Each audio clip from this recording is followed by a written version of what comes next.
American വ്യോമതാവളത്തിന് നേരെയുണ്ടായ Iran missile ആക്രമണം പ്രതിരോധിച്ചതുമായി ബന്ധപ്പെട്ട് നാശനഷ്ടങ്ങൾ ഉണ്ടായവർക്ക് നഷ്ടപരിഹാരം പ്രഖ്യാപിച്ച് ഖത്തർ ആഭ്യന്തര മന്ത്രാലയം. പൗരന്മാർക്കും താമസക്കാർക്കും ഇത് സംബന്ധിച്ച് 2 ദിവസത്തിനകം മെട്രാഷ് വഴി അപേക്ഷ നൽകാം. അമീർ Sheikh Tamim bin Hamad Al താനിയുടെ നിർദ്ദേശപ്രകാരം നാശനഷ്ടങ്ങൾ വിലയിരുത്താൻ കഴിഞ്ഞ ദിവസം സിവിൽ ഡിഫൻസ് കൗൺസിൽ യോഗം ചേർന്നിരുന്നു. മിസൈൽ ആക്രമണ പ്രതിരോധവുമായി ബന്ധപ്പെട്ട് നാശനഷ്ടം നേരിട്ട പൗരന്മാർക്കും താമസക്കാർക്കും നഷ്ടപരിഹാരം നൽകാൻ തീരുമാനിച്ചിട്ടുണ്ട്.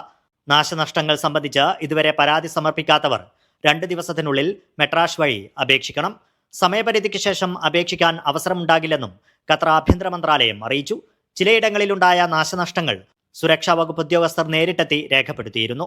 നഷ്ടപരിഹാര നടപടിക്രമങ്ങൾ പൂർത്തിയാക്കുന്നതിന് ഇവരെ സിവിൽ ഡിഫൻസ് കൗൺസിൽ ബന്ധപ്പെടും.